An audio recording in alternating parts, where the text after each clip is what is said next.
now we will have our third crypto talk on token economics. And we have here Mr. Bora Gönül, Mr. Florin Adrian Oprea, and Mr. Tansel Kaya, who you might all know. So I will give to Flor and kindly ask you to introduce yourselves too. Thank you very much. Thank you. It's good to be back after 24 hours, back on the stage, with another favorite topic for everybody, and also for everybody outside. Maybe they are still waiting for the airdrop, but actually they should pay attention to this panel first, and then take part in the airdrop. So, Bora and Tansel, welcome, or should you welcome me? Because welcome. Okay. Bora is a CTO and founder at Finarts. Yeah, that's right. Okay, and Tansel is managing partner at Mindstone. Let me hear more about your background, about yourself, and about the business. Bora, please. Yeah. Actually, I'm an electronic engineer, and I am in this industry in Istanbul for about 25 years now. And what are we doing? We're a fintech solution company, mainly focused on blockchain solutions, but we are approaching from the engineering side, right? If you want to develop something on top of blockchain, then you will need to understand, as we are going to talk to now, about the token economics of that blockchain system, which one is preferable, how are we going to implement it. So we are an engineering company for implementing blockchain solutions. Okay, thank you. And for all the tech guys, techies out here, you want to ask some questions, you should, because here's the guy for you. Tansel, please, can you tell us more about yourself and the background? I also have a similar background. I'm a computer engineer. My original background is in network communications and network security. I was part of Qualcomm. You might have heard of them before. I was part of a team that designed the first 4G systems. Then I came back, joined Intel, and very recently, due to my background in distributed systems and cryptography, our team is mainly working on building blockchain solutions and cryptocurrencies. Okay, thank you. So it's one economist and two engineers sitting on the stage. Okay, let's go. Let's talk about token economics. What's that? I want to find out more, and maybe our audience too. Okay. Would you explain, please, the 101? I will try to do my best. Yeah, right? Thanks. Okay, now think about a new world and a new internet, right? Think about that with the digital content that you are creating, you are going to earn or spend money. But how are you going to earn that money? Because now everyone is talking about the ISOs and buying and selling transaction tokens, but what about the details? So token economy refers to study, design, and implementation of an economic system on top of a blockchain. Right? Right. So within the next question, I'm going to answer something later, but how is it going to happen? Let's think on the next internet. Are we going to have one big blockchain like Ethereum? Are we going to have many blockchains which needs to do inter-blockchain communication? Then you are going to have some tokens here, some tokens there. You would like to spend them. How is it going to work? So this is the question. And for not only engineers, for also investors, they should be careful about understanding the details of the token that they are buying. What is the economy behind it? Who are the users? Where is it going to be used? How spread is it? For example, Bitcoin. 1 year ago, I thought that Bitcoin might go to $5,000. Do you know why? Because Bitcoin is not being used anymore. Nobody is using Bitcoin. Everybody is investing, but Steam left it. Bitcoin Pay left it. Big companies abroad, they all abandoned it. So I'm asking the question to you now, guys. If something is not being used, is not exchanging, is it money? No. Then how is it going to grow? Yes. Something else. This is the problem. Why do you think token economics, this domain is so important? Okay, let me rephrase it. Let me also ask a question. Okay, so to get everybody up as well. Imagine you're part of a team who's releasing a token or like cryptocurrency. Imagine the volume is about like 100 billion. 20% you've decided to reserve for your company or your team, and 20% you'll be releasing in airdrops. You'll be giving it out to the community, and this is like a classical cryptocurrency with proof of work, so 60% would be mined. Imagine next week the exchanges have accepted you, they will be listed. Now here is the question, as the team who's releasing the coin, as investors or as people who be using that, what's the value of that coin? Okay, let's say from 100 billion, 1 million of those, how much would they be worth? Okay, so here's what we're gonna do to get you up. I'm gonna ask you this question, and the way I'm gonna ask it is, I'm gonna toss a ball into the audience, and then whoever catches that gives me an answer. Okay, typically altcoins are measured in satoshis. Okay, so 100 million tokens out of 1 million tokens out of 100 billion. How many satoshis would you give them? You'll answer, and then you'll toss the ball once more into the audience, and we'll do this 4 times, okay? So it's like a little exercise to wake you up, to get you involved. So I'm tossing the first ball. Please don't hurt anybody, okay? Okay, If okay. they are sleeping, I don't think hurt this them, okay? will hurt. So the ball is coming, okay? Whoever first catches that, the question is, how much would you pay for 1 million tokens out of 100 billion? Okay, the ball is coming. Catch that, please. Okay. So, what would be your bet? Like, how would you value this? 1 million tokens out of 100 billion pool. How many satoshis? Just come up with a number.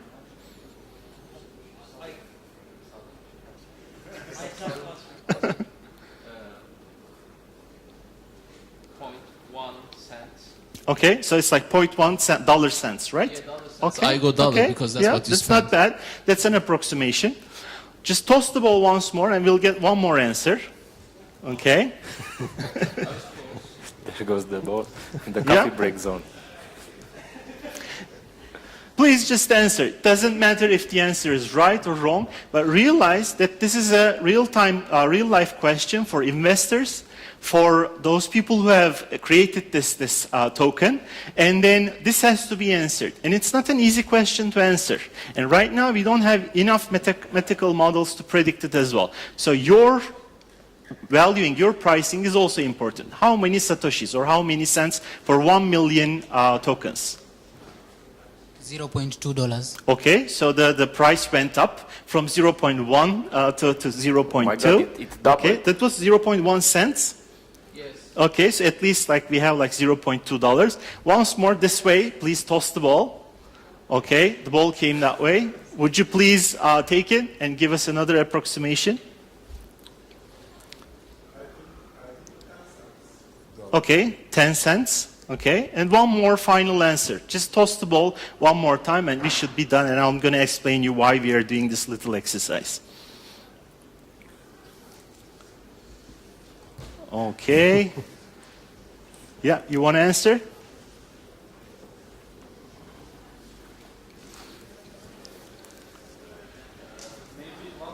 $1. Okay, so the real reason why I asked you is this coin is real. Okay, I'm part of a team who built this coin. This is a Monero derivative, and it has 100 billion total volume. It's entering exchanges this week. So Cryptopia and 4 other exchanges accepted the coin. I have no idea how it will be valued, but the CEO was very kind. Yeah, the CEO was very kind and told me, while you're at the event, please do an airdrop for 5 million tokens. Okay, so those 4 people, after the talk, please come to me. I'll be giving your 4 million tokens, and the 1 million token we are giving to Demet for all of her generous work and all the things she did. This thing is called Xcash, and then as I said, it's a privacy-centric token. So I hope you'll be rich and you'll remember the 3 of us at Am I going to maybe get it next from it? year. Yeah, I don't know. Like we'll preserve some more for you as well.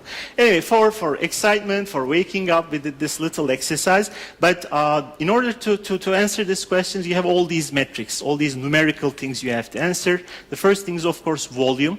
Bitcoin is at 21 million. You have like 8 decimals. That's about like 2.1 quadrillion units. If you have a high volume, you have an inflationary pressure on the price. If you have very low volume, you have a deflationary pressure, and then nobody wants to actually give up their tokens so they can be utilized. There's always this decision how to distribute it, how to release the token into to the community. Bitcoin at 0.0 has no coins at the Genesis block. When you have like a smart contract for a token, at the initial point you have all the tokens and you distribute it. Some cryptocurrencies do some pre-mining in the beginning and then release the rest, just like this particular coin. And this all affects how it will be valued. This is all just numerical. So if you have the ICO, now you have all these staggered sections where you have the private sale, you have the pre-sale with bonuses, you have the ICO stages, and what you're trying to achieve here is to spread your token distribution to a large number of investors rather than a small group of people, because they have then a large control of your community and your token. So you're actually trying to reduce this. At least be aware that whales exist in your community. They might dump your token later on, or they might hoard it, and that again has a negative effect on how you want to control the velocity of your token. The velocity is like a quantitative monetary term. So typically you have some goods and services sold over a period of time, some value. You divide this by the supply of money. And this is a rough idea about how many times money exchanges hands. And this is a very good way to see if the money is working as a medium of exchange. And then inflation calculations are used for that. Typically, like they say, like there's this M0, M1, and M2. M1 is for cash or like types of money that are easily convertible to cash, like traveler's checks. M2 is when you have like savings deposits, for example. They can't be listed on an exchange easily, but they can be converted to cash. So what they do is they look at the velocity of M1 and M2. For example, during the Great Depression, that was 1.4. Nobody wanted to buy anything, and nobody got any revenue. For regular traditional economies, this is around like 2. And for digital economies, you have everything from 5 till 14. And you have to decide once you release your coin into the exchanges, when it starts being used, you have to have an estimate or an idea about the velocity. Because once you hit exchanges, the way we are going to experience it next week, it's like a battle. You prepare for months or a year, and then you prepare your maneuvers, your strategies and everything, but the tools you have at your disposals at the exchange time is very limited. Something happens, and if you don't react to it properly, your token might stop being used. It might immediately lose its value. If you're not prepared, if you don't plan ahead of time, you'll typically hit one of those, I apologize for the expression, shitcoin curves, where it just goes up during the ICO, it just comes down and maybe never recovers. So I looked it up. So there were about like 1,977 cryptocurrencies listed in CoinMarketCap. 1,977. Roughly. And yours will be this, yeah, hopefully. And then, so I have clients who do exchanges. They ask me, do people still build cryptocurrencies? And my clients who do cryptocurrencies, they ask me, people still build exchanges? And I'm like, yes, for both sides, that still exists. My question is why? So it was a good exercise. You see, you started this exercise by tossing the ball in the audience, okay? Yes. But nobody ran after the ball, so they had no incentives to run. If you said, I'm going to give you 1 million coins, regardless its price, it can be 1 cent or a tenth of a cent, everybody was, it would have been a menace here in the room. So, Bora, please. Tell us what are the incentives for people, right? who are these people? Who is the community? Now another part of the story. What is the community behind these exchanges? Not against you, but people act on incentives, right? You know that there's an incentive theory. people breathe, they feed. And the token inside a blockchain is actually the incentive of it. People would like to buy it and would like to sell it. But this is the first level. There is another level. Understand the community who is running that blockchain. Up to now, everybody told you about the securities. How secure is the blockchain, how the cryptocurrency works, how elliptic curve is, but just forget about them. Just forget about investing. Understand who is using this blockchain system. Then after that, you will understand what those hype words that we are talking about. We are saying proof of work. Proof of work is an intensive actually, because some people who doesn't only want to earn money from the system, they think that they can earn money with mining. Proof of stake. Proof of stake means that there are going to be some stakeholders who are going to be holding this system. So you cannot do anything without them. Then delegated proof of stake. Because of the technological stuff, we cannot say that we can have more than 1 million stakeholders. No, we will only have a few. But then you know what? Then you will understand the details of the blockchain systems. For example, another one. Blockchain as a service. Most of you have heard maybe Sia coin, right? Or some of those coins in Ethereum world. What are they doing? They're saying that, okay, I'm going to use some part of your CPU or some part of your hard disk, and I'm going to earn money, and I'm going to share it with you.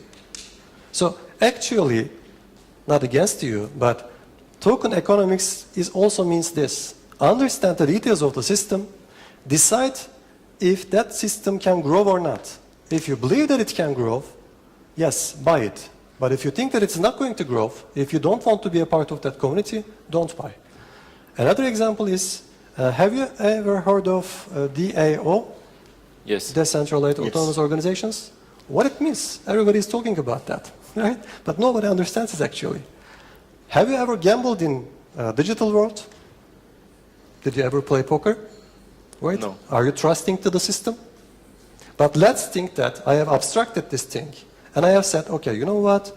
There should be a guy who is giving the randomness. There should be a guy who is writing the game. There should be a casino owner. There should be a player. Then I am creating smart contracts for all of them. And I'm publishing a token on top of it. So if you guys would like to make a new game on the digital world, here you are. You have everything. And it is decentralized. You don't have to pay Amazon $5,000 every month. So when you see this token, you will see, you will feel it. It's incentive. You will say that, okay, you know what? This might work. Because if I buy from these tokens, and if it spreads, I will be rich. So simply understand the economic system of the blockchain, what it is offering to you. Okay. Good point. So we need to understand. Yeah. I think you said several times, you and both you and Tencel, you said coins and tokens, coins and tokens, coins. Forget about coins. Tokens and coins. Okay, so Forget about cryptocurrency. in order to understand, maybe we'll need to go briefly through classes of tokens, their uses. How do people use them? How does the system use them, and so on and so forth? How do the regulators see them? Okay. Tencel, okay. would you want to? So I first totally agree with you. So all these things I've talked about were numerical, quantitative, but it doesn't deal with the function of the Exactly. token. Who does it benefit? Who uses it?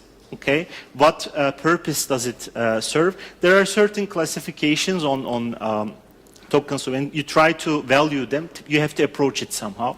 And classification is a good way of looking at it. At least you can compare it to other projects in some ways.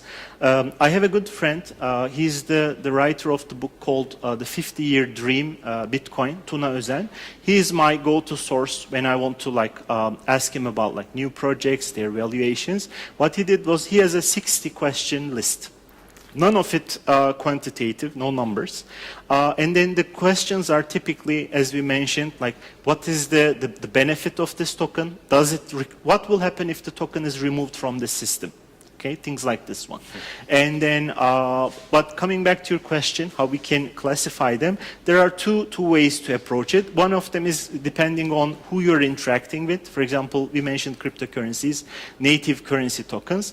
It doesn't give you any right Okay, so it doesn't give you a right about accessing the network, like think of Bitcoin, for example. And if you transfer the coin from one person to the other, you totally transfer it. There's nothing remaining. But it does three simple things, at least it aims to do it. That's the store of value, the medium of exchange, and the unit of account. If it does it properly, we're talking about a successful cryptocurrency. But in the case of Bitcoin, when it was like $19,000, Yes. it was impossible to move it around. So people didn't want to give up their precious Bitcoins, but then it lost its function. It was slow, it was expensive, and then why would I want to stick with this project? Why would I want to continue investing in it? Another type of tokens is the ones that give you access to a network or an application. Or society. Yeah, or society. For example, we mentioned Ethereum, which gives us access to their network. We can use their smart contracts. There's Golem, or like some of you also might heard of like Holochain, where you have similar to the SIA or Storj, you're giving up your computational resources for others to use. Okay, so that's one way, another way of looking at it. There are those colored coins where, for example, most of you know Tether. Tether doesn't have its own blockchain. It runs on Bitcoin. But then instead of, for example, using a certain address, when you see that, you realize this is a Tether transaction. So you reside on top of it. But the strange thing is, for example, if I give my Tether to Florin, actually I'm giving my claim to a $1 to Florin. Now Florin can go bug them about getting his dollar back. Good luck with that, if you can get it back, but that's the another type. And one more type of classification exists where you approach the problem with like a role, purpose, feature approach. And there, for example, we mentioned the rights. For example, we said BitShares is, for example, a good delegated proof of stake system. Also governance, for example. Yeah, Some so- of them have the governance. yeah, You have the control of the system. Absolutely. Nobody can change something without you, for Yeah, example. Sorry. absolutely. So this is, I really enjoy it as an example. In BitShares, this is like an exchange, a smart contract platform. They have a token called BTS. If you own these BTS tokens, each mini unit gives you one vote. And then say I have 100 BitShares tokens, I can give them to Bora Hoca as my representative. And then those about like 10 people who have the highest number of votes determine the blocks. Okay, and then so this token gives me a right to govern the BitShares system. So it gives me votes. So this is one particular feature we can mention. So in that case, you're looking at like what it does and how it does it. But then these are very hard to measure things. So when we're talking about securities, like imagine a house that brings rent. If I own 10% of it, it's very easy to value my 10%. Okay, so these are very easy to measure. Look at the complicated company, you look at its yearly returns, yearly performance, and you're trying to value its stocks and shares. With tokens, this is very hard to do. So you can definitely price them, just like a Van Gogh painting. Okay, there's definitely a price for it, but calculating the price of a token, evaluating it, is not easy. And then I've talked about all these quantitative things. On top of it, add the utility, the function of it, and then how much it is able to deliver this function. Then it becomes even more complicated to analyze it. Okay? And to start and to continue with the beginning, let's say, let's talk about ICOs, because ICOs are a phenomenon like right now. So. Bora, please tell us, is this good or bad for the industry, for this national industry? Up to a point it was good, but it is now bad. Let me try to explain you why. So, we are talking about a token, right? That token is there for creating a solution to a problem between people. That's why blockchain is there. But, question one, if you investors and if you creators share most of this token, how are the application developers are going to write a distributed app on top of this token? You're not letting them to use it. You are stocking it. This is the biggest problem of that. It should be exchanged and it should be used. Distributed application should be on top of it. We are not doing it now. And that's why, for example, also Ether is going down. And another problem, the price. Do any of you know how much does it cost to create a smart contract and run it on top of Ethereum? It's around $5 to $20 now. So we need to scale. We need to find other systems. Ether is going to find its place. Maybe it's going to be the settlement layer. We are going to have Plasma. We have Loopix. We have other solutions. We have Ardor. We are going to have sidechains. We are going to be asking these blockchains to talk with each other. But the biggest problem is people should stop thinking that cryptocurrency is an investment. It's not. It's the next thing that we are going to need to adapt to it. We need to understand it. We need to think how we can use it in our daily life, right? For example, most of my friends ask me why I'm not a good social guy at Facebook and Twitter. Because it had been 10 years that I am saying, okay, you know what? Everything that I had published on Facebook, they are my friends. It's my pictures. It's my friends' pictures. So if someone is earning money from them, I should also be getting something from it. Because it's my content. But on the internet, how are you going to pay that to me? Then the dApps comes into the place. But for a dApp to work in that way, I need tokens, because the only thing that moves is the token between two wallets. If you stop them to move with ISOs and without developing anything, if you develop something, then ISO is fine. But if you don't develop anything, then you are moving and causing those people to move away from the system. They are not going to come back again. Right? We don't have so many technical, good people in the world who understand the digital world. If we lose them, we are going to lose the war.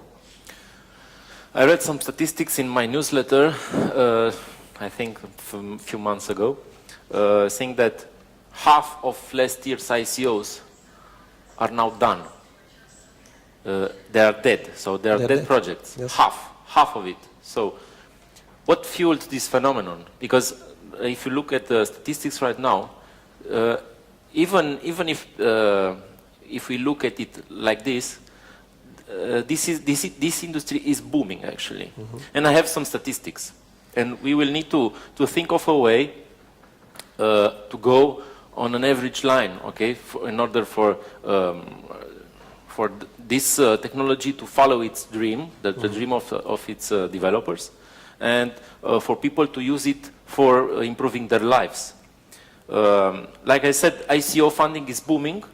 The number of ICO markets and trading venues is also booming, and we had yesterday market leaders and talked about it. And the ICO projects are getting more and more diversified.